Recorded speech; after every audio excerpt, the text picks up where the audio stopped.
Selamat malam, Mbak Elia. Salam, jauh. Ya, silakan Pak. Ada yang mau ditanya, Pak? Enggak, Mbak. Saya mau menanyakan Saya bukan tentang mbak-mbak. gimana? Saya bukan mbak-mbak. Oh iya, ya Kak. Saya menanyakan tentang nabi-nabi palsu itu kan yang di Alkitab itu kan tidak menunjukkan, tidak tertulis itu nabi palsu itu tertuju dengan siapa. Saya mohon penjelasannya aja.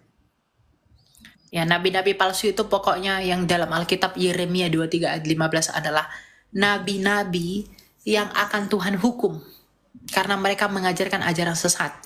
Ya, memang tidak dirujuk especially kepada siapa. Tuhan tidak merujuk itu, tetapi Tuhan beri tandanya. Tanda yang pertama, dia dari luar Israel, dan ini sering bersangkutan, dia dari luar Israel. Yang Ya. kedua, ya kalau kita melihat dari Yeremia itu dia mati diracun, ya karena Tuhan meracun orang-orang yang menyalahgunakan namanya dan tidak mengenal dia, ya. Dan yang ketiga, dia menolak Yesus. Karena para nabi, arti nabi dalam bahasa Ibrani, nabi itu adalah pelihat. Dan para nabi itu bernubuat mengenai Kristus, Mesias yang akan datang.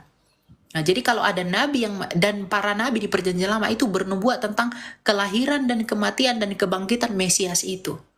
Ya, makanya dalam Lukas 16 ayat 16 dikatakan, hukum Taurat dan nubuatan para nabi itu berakhir sampai tampilnya Yohanes Pembaptis, dan sejak saat itu kerajaan Allah diberitakan. Jadi tujuan para nabi itu bernubuat mengenai Mesias, mengenai lahirnya di mana. Mika mengatakan dia lahir di sini, Yeremia mengatakan dia seperti ini, Yesaya mengatakan dia matinya begini, penulis Mazmur mengatakan dia akan dipaku, ya. Gitu. Dia harus dari Yehuda. Nah, para nabi itu bernubuat mengenai dia. Lalu kalau ada nabi menyangkali kematian Yesus dan mengatakan Yesus tidak tersalib, nabi palsu. Itu jelas. Ya, entah apalah dia bilang, entah itu apalah apa segala macam ngeles-ngelesnya, itu nabi palsu. Itu ciri nabi palsu. Menolak Kristus, nabi palsu. Makanya dalam Galatia 1 ayat 8 dikatakan, sekalipun salah seorang di antara kami atau malaikat yang dari surga memberitakan Injil yang lain, Injil yang benar itu adalah kematian dan kebangkitan Kristus. Itu kabar sukacita bagi kita. Lalu kalau ada orang dari negeri antah berantah mengatakan Yesus tidak salib, nabi palsu. Itu sudah sangat-sangat palsu. Jangan percaya, ya. Gitu. Jadi sangat mudah sebenarnya mengukur nabi palsu. Yang ketiga, nabi palsu itu tidak bermoral. Iya. Ya, dia akan melakukan perbuatan-perbuatan yang gak benar, yang melawan ketentuan Allahnya Abraham, Ishak dan Yakub.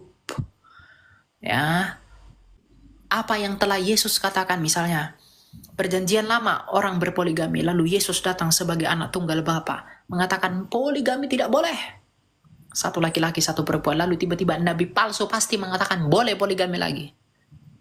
Ya, itu nabi palsu itu yang begitu. Ya, jangan percaya. Oke, Kak. Saya mengerti, Kak. Satu lagi, Kak, boleh saya tanya sekali lagi, satu lagi. Oh ya, silakan Pak. Jadi penjelasannya tadi mengenai tentang nabi palsu saya udah paham. Dan saya mau pertanyakan lagi satu lagi. Mau perbedaan Santani itu sama Lucifer itu bedanya apa, Kak? Perbedaan apa? Santani sama Lucifer. Satanis sama Lucifer. Wah, Satanis itu kan orang-orang yang menyembah setan. Kalau Lucifer itu kan orang-orang mengatakan bahwa itulah setannya. Jadi Lucifer setannya, Satanis itu penyembah setan. oh, gitu. Siap-siap. Sama-sama setan, tapi jangan ku ikuti yang begitu. Oke, Kak, terima kasih banyak, Kak. Salam, Tuhan Yesus memberkati. Iya. Ya, Tuhan Ahobu. berkati juga. Ya hobo. Ya, jadi ku ikut setan. Apa yang kamu ikut setan? Ikut-ikut yang benar aja lah. Lurus-lurus saja belum tentu kita lurus. Apa yang mau bengkok-bengkok. Ya.